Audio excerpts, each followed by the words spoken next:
Praise the lord. ఈ రోజు దేవుని వాక్యం ఆదికాండము 6వ అధ్యాయం 8వ వచనం. నోవహు యెహోవా దృష్టి యందు కృప పొందిన వాడాయను. దేవుని నుండి కృపను పొందుకున్న వాడలో మొట్టమొదటి వ్యక్తి నోవహు కదండి. అప్పటి వరకు దేవుని కృప ఎవ్వరికి వచ్చినట్టు మనం చూడలేదు. అయితే ఈ మాట ఎక్కడ ఏ సందర్భంలో రాయించబడిందంటే లోకం మొత్తం, ప్రపంచం మొత్తం చెడిపోయింది. చెడు హృదయం కలిగి ఉన్నారు, దేవుణ్ణి దుఃఖపరుస్తున్నారు, దేవుని మాట వినకుండా ఇష్టం వచ్చినట్టు జీవిస్తున్నారు. ఒక పక్క నోవహు వాళ్ళని హెచ్చరిస్తున్నాడు, అయినా సరే మాట వినకుండా ఆ హెచ్చరిక ఎవరైతే చేస్తున్నారో నోవహును కూడా ఎగతాళిగా చూస్తా, దేవుని భయం లేకుండా ఎవరికి నచ్చినట్టు, ఎవరి మనసు చెప్పినట్టు, ఎవరి ఆలోచన చొప్పున వాళ్ళు పిచ్చి పిచ్చిగా చేయడం స్టార్ట్ చేశారు కదా. అలాంటి సమయంలో ఒకే ఒక్కళ్ళు నోవహు ఒక్కడే దేవుని భయాన్ని కలిగి ఉండి లోకమంతా ఎటైనా పోనివ్వండి, లోకం ఎటైనా ఎలాగైనా జీవించని, నేను నా కుటుంబం మాత్రం దేవుని కృపని, దేవుని మాట చొప్పున దేవునికి భయపడే నడుచుకుంటాం అని ఎంత జాగ్రత్తగా, అసలు అంత భయంకరమైన మనుషుల మధ్య ఉండి కూడా ఆ మలినం అనేది అంటనీయకుండా, ఆయనకి నోవహుకి నోవహు కుటుంబానికి కూడా ఆ మలినం అనేది అంటనీయకుండా చాలా జాగ్రత్తగా కాపాడుకున్నాడు కదండి పరిశుద్ధతని. ఇప్పుడు మనం కూడా అదే పరిస్థితిలో ఉన్నాం. మన చుట్టూ చూస్తే ఎంత భయంకరమైన ఆలోచనలు గల మనుషులు మన చుట్టుపక్కలే ఉంటున్నారు. ఒక పక్క ఫ్యాషన్ అని ఫ్యాషన్ ప్రపంచంలో బ్రతుకుతున్నారు, ఒక పక్క పగలని, ఒక పక్క ఫ్యాన్స్ అని, ఒక పక్క లోకపరంగా ఏదేదో చేస్తున్నారు. అలాంటి మనుషుల మధ్య మనం మన పరిశుద్ధతని, మన విశ్వాసాన్ని, మన నీతిని కాపాడుకోవాలి. నోవహు కాపాడుకున్నాడు, చాలా జాగ్రత్తగా కాపాడుకున్నాడు. ఏ పని చేసినా కూడా దేవునికి భయపడ్డాడు. ఫస్ట్ దేవుని దృష్టిలో ఉన్నాడు. యెహోవా దృష్టి యందు కృప పొందిన వాడాయను. అసలు దేవుని దృష్టిలో మనం ఉండాలంటే, మన కుటుంబాలు ఉండాలంటే, అసలు ఉండడం అంటే ఎంత ధన్యత కదండి, ఎంత గొప్ప అసలు అది నోవహు మామూలుగా మనలాంటి మనిషే కదా, మనలాగే జన్మించాడు, మనలాగే వివాహం చేసుకున్నాడు, మామూలు మనుషులాగే మరి బిడ్డలకన్నాడు, మామూలుగానే జీవిస్తున్నాడు. కానీ దేవుని దృష్టిలో కృప పొందుకున్నాడు. మళ్ళీ చుట్టుపక్కల అందరూ మంచిగా ఉండేవాళ్ళు కాదు, చెప్పిన మాట వినేవాళ్ళు కాదు, దేవుని భయం లేని వాళ్ళు, వాళ్ళకి ఇష్టం వచ్చినట్టు జీవించేవాళ్ళు. పాపం ఎటు చూసినా పాపమే, దేవుని భయం అనేది ఎక్కడా లేదు. అలాంటి మనుషుల మధ్య ఉండి కూడా తన నీతిని కాపాడుకొని దేవుని దృష్టిలో ఎంత నీతిమంతుడిగా ఉన్నాడో కదండి. అలా ఉన్నాడు కాబట్టే దేవుని యెహోవా దృష్టి ఎంత కృప పొందుకున్నాడు, దేవుని నుండి కృప పొందుకున్నాడు. అట్లా దేవుని భయం అనేది మన మనసులో, మన హృదయంలో ఉంటే ప్రతి విషయంలో కూడా మనం మనకు తెలియకుండానే జాగ్రత్తగానే ఉంటామండి, ప్రతి విషయంలో కూడా. ఎందుకంటే చాలా మంది, కొంతమంది భక్తులు ఉంటారు కదా, వాళ్ళ చుట్టూ ఉన్న పరిస్థితులు ఎంత భయంకరంగా ఉన్నా కూడా ధైర్యంగా ఉంటారు. తండ్రి మాతో ఉన్నాడనే ధైర్యం. లోకమంతా వాళ్ళు ఏం చేసినా సరే వాళ్ళని పట్టించుకోరు, వాళ్ళ గురించి ప్రార్థన చేయడమే తప్ప వాళ్ళని హెచ్చరిస్తూ ఉంటారు. కానీ వాళ్ళు చేసే పని మాత్రం వీళ్ళు చెయ్యరు. దేవుని భయం ఉన్న వాళ్ళు చెయ్యరు, గద్దిస్తారు, హెచ్చరిస్తారు, అది తప్పు అని చెప్తారు. ఏం కాదులే, ఇప్పుడు ఇదంతా కామన్ అని ఇదొక మాట వినపడుతుంది. ఇప్పుడు మన చుట్టుపక్కల ప్రతి ఒక్కరి నోటి వెంట ఇదే వస్తుంది. ఏదైనా తప్పుగా మాట్లాడడం, ఏదైతే బైబిల్కు విరుద్ధమైందో అదే చేస్తున్నారు, మళ్ళీ అది కామన్ అని అదొక మాట ఒకటి చెప్తున్నారు. అది ఎంత భయంకరమైన పాపం అంటే దేవుణ్ణి దుఃఖపరిచారు వాళ్ళు కూడా. నోవహు కాలంలో కూడా ప్రతి ఒక్కరు దేవుని హృదయాన్ని ఎంత దుఃఖపరిచారు, తండ్రి ఎంత హృదయం నొచ్చుకుంది అంటే అప్పుడు కూడా వాళ్ళ మనసులో కూడా ఇదే మాట ఉందేమో. ఇదంతా కామన్, అందరు మన చుట్టుపక్కల అందరూ చేస్తున్నప్పుడు అది పెద్ద తప్పేమైతే, అది కామన్ అయిపోయింది అందరూ అని చెప్పుకొని ఉంటారు కదా. దేవుణ్ణి దుఃఖపరచడం కూడా వాళ్ళకి కామన్ లాగా అయిపోయింది. ఇప్పుడు కూడా ఇదే మాట ప్రతి ఒక్కరి జీవితంలో, ప్రతి ఒక్కరి కుటుంబంలో ఇదే మాట నడుస్తుంది. నాకు తెలిసిన వాళ్ళు కూడా, అమ్మా ఎందుకు నువ్వు మందిరానికి వెళ్తున్నావు, ప్రార్థన చేస్తున్నావు, బైబుల్ చదువుతున్నావు, అయినా కూడా ఎందుకు ఇలా ఉంటున్నావు అంటే అది కామన్, అది ఇప్పుడు అది పెద్ద ఇదేం కాదు, అదేం పెద్ద తప్పు కాదు అన్నట్టు మాట్లాడుతున్నారు. అది 100 మంది ఫాలో అయినా 1000 మంది ఫాలో అయినా తప్పే గాని ఒప్పైతే కాదు కదండి. మనం ప్రతి విషయంలో కూడా తండ్రికి భయపడి నడుచుకోవాలి. అది లోకపరంగా కావచ్చు, భక్తిపరంగా కావచ్చు. నోవహు అదే చేశాడు. చుట్టుపక్కల అందరూ ఊరంతా సరే, ఎందుకంటే ప్రపంచం మొత్తం కూడా తండ్రిని నోవహు గారు అడుగుతారు, నేను జలప్రళయం తెప్పిస్తానంటే, అయ్యా వద్దు, కనీసం ఒక 100 మంది నీతిమంతులు ఉన్నా సరే నేను జలప్రళయం రప్పించొద్దంటే సరేనంటాడు. 100 మంది లేరు, 50 మంది లేరు, 30 మంది లేరు, 10 మంది లేరు. ఆఖరికి నోవహు గారి కుటుంబం తప్ప ఒక్కళ్ళు కూడా నీతిమంతులు లేరంటే ఇక ఆ చుట్టుపక్కల ఆ ఊర్లో ఆ మనుషులు ఎంత ఘోరమైన పాపంలో ఉన్నారు ఒక్కసారి ఆలోచించండి. అలాంటి భయంకరమైన పాపుల మధ్య నోవహు తన నీతిని కాపాడుకున్నాడు. అది కదా, అందుకే తండ్రి మనసు గెలుచుకున్నాడు. తండ్రి కృపను పొందుకున్నాడంటే తండ్రి మనసు గెలుచుకుంటవే కదా. మనం అదే చేయాలని తండ్రి మనల్ని హెచ్చరిస్తున్నాడు. అమ్మా, మీ చుట్టుపక్కల ఘోరమైన సంఘటనలు జరుగుతున్నాయి. ఎంతో మంది హత్య చేయబడుతున్నారు. కొంతమంది ఇష్టం వచ్చినట్టు జీవిస్తున్నారు, ఇష్టారాజ్యంగా జీవిస్తున్నారు. వాళ్ళ మనసుకు నచ్చినట్టు అల్లరితో కూడిన ఆటపాటలు వద్దన్నాడు తండ్రి, కానీ ఇప్పుడు అదే నడుస్తుంది. ఆఖరికి క్రైస్తవులు కూడా దేవుని పాటలు పెట్టుకొని డాన్సులు, అది కూడా సినిమాలో ఎలా అయితే చేస్తారో ఆ మూమెంట్స్ కూడా, అంటే రీసెంట్ గా చూసానండి, నేను రీసెంట్ గా చూస్తే దేవుని పాట అసలు ఎంత చక్కగా దేవుని జన్మదినాన్ని చెప్పే పాట, ఆ పాటకి ఆ మూమెంట్స్ కి అసలు అది సినిమా పాట అనుకోవాలా, దేవుడి పాట అనుకోవాలా తెలియట్లేదు తేడా. అలాంటి వాళ్ళ మధ్యలో మనం జీవిస్తున్నాం. లోకమంతా చెడిపోతుంది మన కళ్ళ ముందే, మన వాళ్లే. మళ్ళీ ఒకవేళ మన కళ్ళ ముందు ఎవరైనా దారి తప్పిపోతా ఉంటుంటే మనం వాళ్ళని గద్దిస్తా ఉండాలి. ఎందుకంటే ఒక్క ఆత్మ కూడా నశించిపోకూడదు కదా మన కళ్ళ ముందు. నేనైతే ఖచ్చితంగా చెప్తానండి, నాకు తెలిసిన వాళ్ళు ఎవరైనా దారి తప్పిపోతుంటే వాళ్ళ దృష్టిలో నేను చెడు అయిపోయినా పర్వాలేదు, ముందు వాళ్ళు ఆలోచించాలి, ముందు వాళ్ళు ఆ మాటకి వాళ్ళు భయపడితే చాలు అని చెప్పేస్తాను. వాళ్ళకి నన్ను ద్వేషించినా పర్వాలేదు, నాతో మాట్లాడకపోయినా పర్వాలేదు, వాళ్ళు చేసే తప్పు మాత్రం అది కరెక్ట్ కాదు, అది తప్పు కదా, అది దేవునికి విరుద్ధం కదా అని చెప్పి చాలా మందితో నేను ఎనిమిది అయిపోయాను అంటారు కదా, అయినా పర్వాలేదు, వాళ్ళు ఆలోచించుకుంటే చాలు. మా ఇంట్లో వాళ్ళే కొంతమంది, మా చుట్టాల్లోనే ఇప్పుడు ఏదైనా గొడవ వేరే వాళ్ళతో గొడవలు పెట్టుకుంటే, అమ్మ అది తప్పు కదా, అట్లా ఎందుకు పోనీలే, పాపం వాళ్ళు ఒక మాట అన్నారని మళ్ళీ మనం అంటాం కరెక్ట్ కాదు కదా, వాళ్ళు ఆపదలో ఉన్నారు, అవసరంలో ఉన్నారు, వెళ్ళి వాళ్ళ అవసరం తీర్చని చెప్తే ఇక ఏదన్నా ఇలాంటి జరిగినా కూడా నాకు చెప్పరు, నా దాకా తీసుకురారు. ఎందుకంటే నువ్వు అందరినీ కలపాలనే చూస్తావులే, అంటే వాళ్ళకల్లే మాట్లాడనని సర్దుబాటు చేయడానికే చూస్తావులే అని చెప్పని అంటారంట నేను లేనప్పుడు. అది మంచిదే కదా.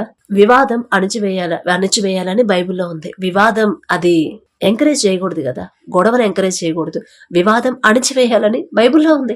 బైబిల్ ప్రకారం నడుచుకోవాలి మనం, ఎంత కష్టమైనా సరే. అందుకే క్రైస్తవుల మార్గం ఇరుకు మార్గం అంటారు. అందుకే ఇన్ని ఆకర్షణలు, ఇన్ని టెంప్టేషన్స్ ఉన్నాయి, అంత అందమైన ప్రపంచం మన చుట్టూ ఉంది. అయినా సరే అది నాకు అవసరం లేదు. నా తండ్రి ఏ రూల్స్ అండ్ రెగ్యులేషన్స్ పెట్టాడో అవే నేను ఫాలో అవుతాను. లోక ఫ్యాషన్ నాకు అవసరం లేదు. లోకస్తులాగా నేను వెటకారంగా మాట్లాడతాం, ఏదో చతురోక్తులు వేయడం, జోకులు వేయడం అలాంటి నాకు అవసరం లేదు. ఇంకా పాపంలోనే పడిపోతున్నారు, అలాంటిది నాకు అవసరం లేదు. ఆ టెంప్టేషన్స్ నాకు వద్దు అని మనం అన్ని రూల్స్ అండ్ రెగ్యులేషన్స్ పెట్టుకొని ఆ ప్రకారంగానే మనం నడుస్తూ ఉంటాం. కాబట్టి ఇరుకు మార్గం అదే. నోవాహు గారు పాపం ఎంతో ఆ టెంప్టేషన్స్ మధ్య, ఆ అందరి భయంకరమైన మనుషుల మధ్య ఎంత జాగ్రత్తగా తన నీతిని కాపాడుకున్నాడు. అందుకే తండ్రికి దగ్గరయ్యాడు, అందుకే తండ్రి నుంచి కృప పొందుకున్నాడు. ఇప్పుడు మీరు కూడా అందుకే ప్రతి విషయంలో జాగ్రత్తగా ఉండండి అని చెప్పేది. అందుకే సమస్య వచ్చినప్పుడు ఏ విషయంలో పడిపోయానో అది మీరు ఆలోచించుకోండి. అలాగే రోమా పత్రిక 5వ అధ్యాయం 21వ వచనంలో చూస్తే, పాపం ఎక్కడ విస్తరించెనో అక్కడ కృప అపరిమితముగా విస్తరించెను. కాబట్టి చెడు చేత ఆవరింపబడి ఉన్నప్పుడు, శోధింపబడే సందర్భాలు చుట్టూ ఆవరించినప్పుడు కూడా దేవుని కృప కొరకే మనం కనిపెట్టుకొని ఉండాలి. మన ఇంట్లో సమస్యలు ఉన్నా సరే, శోధనలు ఉన్నా సరే, శ్రమలున్నా సరే, అనారోగ్య సమస్యలున్నా సరే, ఎలాంటి శ్రమలైనా సరే, ఎలాంటి శోధనలైనా సరే, ఎన్నున్నా సరే, నా తండ్రిని మాత్రం నేను విడిచిపెట్టకూడదు. నా తండ్రి దృష్టిలో నేను నీతిమంతురాలుగా ఉండాలి. నేను అని మనం అనుకోవాలి. ఆ ప్రకారంగానే నడవాలి. కోపము, ద్వేషము, అహంకారం, గర్వం అనేది మనకు రానివ్వద్దు. అసహనం వద్దు. శాంతి, సమానత్వం, దీర్ఘశాంతం మనకుండాలి. మన మీద అరుస్తున్న వాళ్ళైనా సరే వాళ్ళతో మనం సహనంగా, ఓర్పుగా వాళ్ళతో మాట్లాడామంటే ఖచ్చితంగా వాళ్ళు ఆలోచిస్తారు. నేను ఎందుకు ఇంత అరుస్తున్నా కూడా ఆమె ఎందుకు అంత నిమ్మళంగా, అంత తగ్గించుకొని ఎందుకుంటుంది అని ఒకానొక సమయంలో వాళ్ళు ఆలోచిస్తారు. అప్పుడు అరిచినా సరే. అలా నోవహు ఉన్నాడు. వాళ్ళందరూ వచ్చి, నీకు పిచ్చేమన పట్టిందా నోవహు? అందరం ఎంత హ్యాపీగా ఉన్నాము, ఎంత తాగుతున్నాము, తింటున్నాము, ఇష్టం వచ్చినట్టు వ్యభిచారంలో ఉన్నాము, మా సుఖాన్ని చూసుకుంటున్నాము, ఎంత హ్యాపీగా ఉన్నాం కదా, మీరు ఏం పట్టించుకోకుండా, ఒక సంతోషం లేదు, ఒక ఓర్పు, ఒక ఆనందం లేదు, ఎందుకు ఎప్పుడు అలాగా ఉంటారు? ఏం పట్టించుకోకుండా, మాతో కలవకుండా సపరేట్గా ఎందుకుంటారు? మీకు ఏమైనా పిచ్చా? ఓడెందుకు కడుతున్నారు అసలు? ఇంత ఎండ వస్తుంది, ఇంత చక్కగా ఇంత వాతావరణం ఉంటే ఇప్పుడు జలప్రళయం వచ్చిద్దని, ఒక మంచి ఎండాకాలంలో వచ్చి జలప్రళయం వచ్చిందని చెప్తే అందరూ ఎలా చూస్తారండి? అలాగే చూశారు నోవహు గారిని కూడా. అయినా సరే దారి తప్పాడా? అయినా సరే దేవునికి దూరం అయ్యాడా? అయినా సరే దేవుని కృప తప్పిపోయాడా? కృపని పోగొట్టుకున్నాడా? లేదు, కాపాడుకున్నాడు. నోవహులో ఉన్న కృప అతనిని పాత నిబంధన కాలంలో నీతిమంతునిగాను, నిందారహితునిగాను చేసింది. అలాగే మనం కూడా ఎన్ని టెంప్టేషన్స్ ఉన్నా, ఎన్ని ఆకర్షణలున్నా, ఎంత ఆనందం, ఎంత అందరూ సంతోషంలో మునిగి తేలుతున్నా కూడా నాకు మాత్రం వద్దు, నేను మాత్రం అటువంటి పాపంలో నేను పడిపోను, నేనే కాదు నా కుటుంబాన్ని కూడా నేను పడనివ్వను అని మనం గట్టిగా నిర్ణయం తీసుకోవాలి. ఆ ప్రకారంగా మనం నడుచుకోవాలి. అలా మన నీతిని కాపాడుకోవాలి. నోవహు కాపాడుకున్నాడు. అసలు ప్రపంచం మొత్తం, ఈ భూమి మీద 5 నీతిమంతులు కూడా లేరు అంటే ఇక వాళ్ళు ఎంత భయంకరమైన మనుషులో ఒక్కసారి మీరు ఆలోచించుకోండి.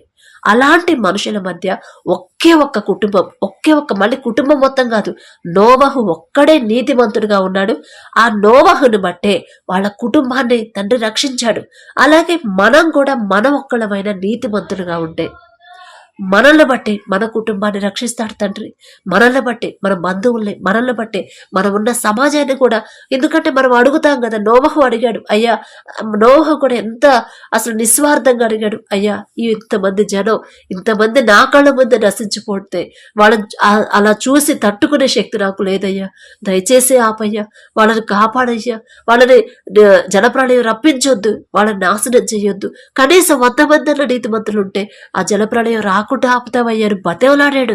నేనున్నాను కదా, నా కుటుంబం రక్షించబడుతుంది చాలు, ఇక ఎవరేమైనా నాకు అనవసరం, ఎవరు ఎట్ట కొట్టుకుపోయినా నాకు అనవసరం అనుకోలేదండి. అదే దేవుడి మనసు.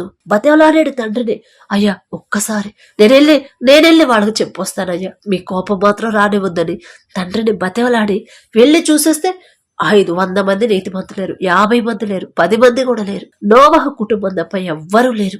అంటే అంత భయంకరమైన, మన కళ్ళ ముందే నశించిపోతే మనకి ఎంత వేదన ఉండాలండి, ఎంత బాధ ఉండాలి. అసలు కుటుంబంలో కూడా ఇప్పుడు ఒకళ్ళు దారి తప్పిపోతున్నారంటే కుటుంబంలో నేను ప్రార్థన చేస్తున్నాను కదా, ఇక సరిపోయిద్దిలే అనుకోవద్దు. వాళ్ళకి చెప్పాలి, వాళ్ళని గద్దించాలి. వాళ్ళ దృష్టిలో మనం చెడైనా పర్వాలేదు.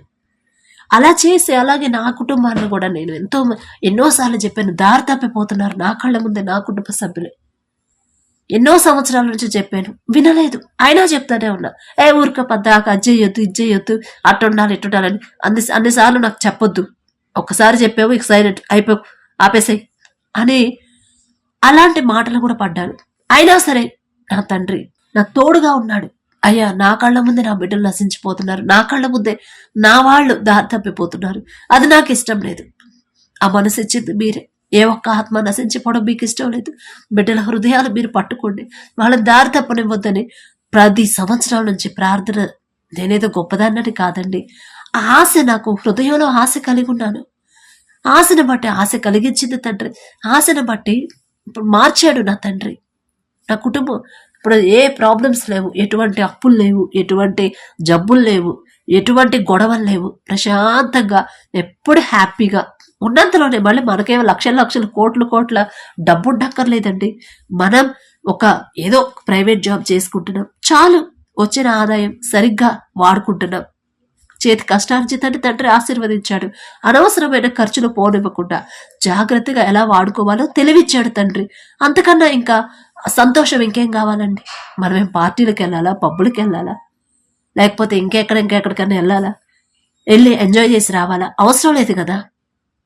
మన చేతి కష్టార్జితాన్ని మనం అనుభవిస్తా, తండ్రి చేసిన మేలులు జ్ఞాపకం చేసుకుంటా, తండ్రికి రోజు కృతజ్ఞత చెల్లించుకుంటా, మన వాళ్ళు మన చుట్టుపక్కల వాళ్ళతో అందరితో ప్రేమగా సమాధానంగా ఉంటా. వాడు దారి తప్పిపోతుంటే వాళ్ళని సరిచేస్తా, మనకున్నంతలోనే సరిచేస్తా. ఒకవేళ మన మాట వినకపోతే తండ్రి పాదాల దగ్గర పెడతా ఉంటే ఇక అంతకన్నా సంతోషమైన జీవితం ఇంకే ఉండిద్దండి? ఉండదు కదా. ఇక అంతకన్నా ఇక ప్రశాంతత ఎక్కడుండిద్ది? ఎక్కడా ఉండదు. కోట్లు సంపాదించినా ఉండదు. తండ్రి కృప మనకు తోడుగా ఉండాలంటే తండ్రి మాట చొప్పున మొదట మనం నడుచుకోవాలి. నోవహు అదే చేశాడు. తన నీతిని కాపాడుకున్నాడు. నీతిమంతుడుగా ఉన్నాడు, నిందారహితుడుగా ఉన్నాడు. నీతిమంతుడుగా ఉన్నాడు, నిందారహితుడుగా ఉన్నాడు. అసలు నీకు ఒక్క నింద వేయడానికి లేదు. నువ్వు అలాంటోడివి, నువ్వు ఇలాంటోడివి అంటానికి లేదు. దేవుని కృప అంత చక్కగా మనకు తోడుగా ఉంటుంది. అందుకే ఒక్కసారి ఆలోచించుకోండి. నోవహుని బట్టి నోవహు కుటుంబాన్ని కాపాడాడు. మనల్ని బట్టి మన కుటుంబాన్ని కాపాడుతాడు. మేము చిన్నప్పుడు ఉన్నప్పుడు మేమున్న ఏరియాలో అంటే ఆ కాలనీలో చిన్నప్పుడు అంటే మరి చిన్నప్పుడు ఒక 10 సంవత్సరాలు అప్పుడు దాకా ఏం తెలియదు కదా. 15 సంవత్సరాల దాకా కూడా ఏం తెలియదు. యవనస్తులు అయిన తర్వాత ప్రార్థన చేయడం ఎప్పుడైతే అలవాటు చేసుకున్నామో అసలు ఆ కాలనీలో అన్ని చావులు గాని అంత భయంకరమైన వార్తలు గాని ఎప్పుడు వినలేదు అసలు. తర్వాత ప్రశాంతంగా ఉండేది. చక్కగా మీటింగ్స్ జరిగాయి, సెమీ క్రిస్మస్ జరిగాయి, అందరూ హ్యాపీగా ఉండేవాళ్ళు. తర్వాత మ్యారేజ్ అయిపోయింది. మా అన్నయ్య అటువైపు వెళ్ళిపోయాడు, నేనే ఇటువైపు హైదరాబాద్ వైపు ఇటు వచ్చేసాం. అసలు ఎన్ని వార్తలు అంటే చాలా వార్తలు. అమ్మా ఇదిగో పలానామ చచ్చిపోయింది, ఇదిగో వీళ్ళు చచ్చిపోయారు, ఒక 100 మంది చచ్చిపోయినట్టు ఆ వార్తలు మమ్మల్ని ఫోన్ చేసి చెప్పేవాళ్ళు. పాపం బాగానే ఉన్నాడమ్మా, తెల్లారికే ఎట్లా అయిపోయాడు, అరే బాగానే ఉన్నాడు, 2 రోజుల్లో ఎట్లా అయిపోయాడు అని ఎన్ని భయంకరమైన వార్తలు, భయంకరమైన చావులు ఎప్పుడు వినలేదండి. చిన్నప్పటి నుంచి అసలు ఎప్పుడు వినలే అన్ని చావులు మా కాలనీలో. ఎప్పుడైతే కాలనీ వదిలిపెట్టేసి బయటకు వచ్చామో, అంటే మేమేదో నీతిమంతులు అని చెప్పట్లేదు, దేవుని కృప కాపుదల లేకపోతే ఎలా ఉండేది? మనల్ని బట్టి మన వాళ్ళని రక్షిస్తాడు తండ్రి. మనల్ని బట్టి, మన ప్రవర్తన బట్టి, మన చుట్టూ, మన వాళ్ళ చుట్టూ, మన కాలనీ చుట్టూ, మన దేశం చుట్టూ కూడా రక్షణ కంచె వేస్తాడు తండ్రి. నేను లేను కాబట్టి అక్కడ వాళ్ళకి అలా జరిగిందని నేను చెప్పట్లేదు. అంత భయంకరమైన వార్తలు చెవిని పడకుండా చేశాడు. అప్పటిదాకా ఆపాడు. మనల్ని బట్టి మన తండ్రి మన మీద జాలిపడి. అందుకే మొదట మీరు కరెక్ట్గా ఉండండి. మీ నీతి మీరు కాపాడుకోండి.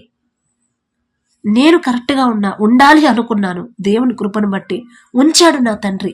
ఉంచి నేను ఏది అడిగితే అది అడగంద కూడా నాకు అవసరం లేదు, నాకు వద్దయ్యా, నాకు ఇక అంతకన్నా ఎక్కువ నేను పొందుకుంటే మీకు దూరం అవుతాను, మిమ్మల్ని ద్వేషిస్తానేమో, నాకు ఆ పరిస్థితి వద్దు, నాకు సరిపడా చాలు అనుకున్నా కూడా అంతకన్నా ఎక్కువ తండ్రి చేస్తున్నాడు.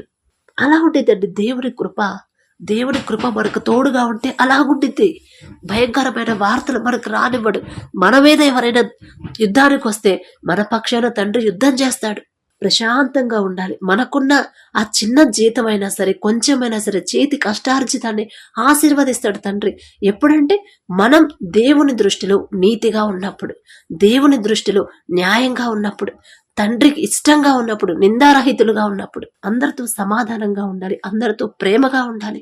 వాళ్ళు మనకి కీడు చేసినా పర్వాలేదు, మనం మాత్రం వాళ్ళను క్షమించాలి. వాళ్ళ కోసం మనం ప్రార్థన చేయాలి. అది గొప్పతనం అంటే. అదే చేశాడు తండ్రి. ఇవన్నీ మనం ఎక్కడ నేర్చుకుంటామంటే బైబిల్లోనే. సిలువలో తండ్రిని హింసించే వాళ్ళ గురించి తండ్రి అంత బాధలో ఉండి కూడా తండ్రి ప్రార్థన చేశాడంటే అసలు ఎంత గొప్ప ఆ సహనం, ఓర్పు, ప్రేమ అండి. అదే మనం అలవాటు చేసుకోవాలనే కదా తండ్రి అవన్నీ రాపించి పెట్టింది. ఒకసారి ఆలోచించండి. దేవుని కృప ఎడల, దేవుని కృప మనకు తోడుగా ఉంటే మనం ఎంత భయంకరమైన పాపపు ప్రపంచంలో ఉన్నా కూడా, మన చుట్టూ పాపం విస్తరించి ఉన్నా కూడా దేవుని కృప అపరిమితంగా మన చుట్టూ విస్తరించింది. అదే పాపం ఎక్కడ విస్తరించనో అక్కడ కృప అపరిమితంగా విస్తరించింది. మన చుట్టూ పాపం అంతా చుట్టుకుపోయినా సరే మనం గనక నీతిగా ఉంటే దేవుని కృప అంతకన్నా అపరిమితంగా మన చుట్టూ విస్తరించిందంట. ఆ పాపాన్ని మనకు అంటకుండా చేసింది. తండ్రిని అడుగుదాం, అటువంటి కృప, అటువంటి నీతి మనకి అనుగ్రహించమని తండ్రి పాదాలు పట్టుకుందాం. దయచేసి అందరు కళ్ళు మూసుకోండి. కృపగల దేవా మీకే స్తోత్రం, రాజాది రాజా మీకే స్తోత్రం, దేవాతి దేవా మీకే స్తోత్రం నా తండ్రి. మరి మీ చిత్తంలో నా ప్రభ వాక్యం ద్వారా మాట్లాడిన దేవా మీకే స్తోత్రం.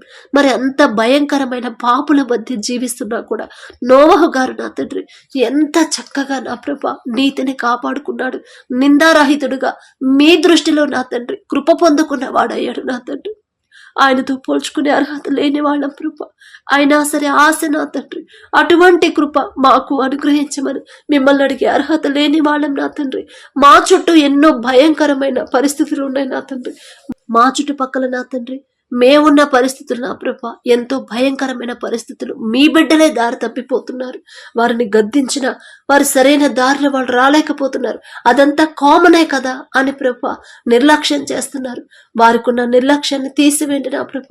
మా కళ్ళ ముందే బిడ్డలు దారి తప్పిపోతుంటే ప్రభ మేమైతే ఏం చేయలేం, కానీ మీ కృప నా తండ్రి, మీరే నా తండ్రి బిడ్డలతో మాట్లాడి ప్రభ గద్దించి మీ దారిలో బిడ్డలు నడిపించండి నా ప్రభ.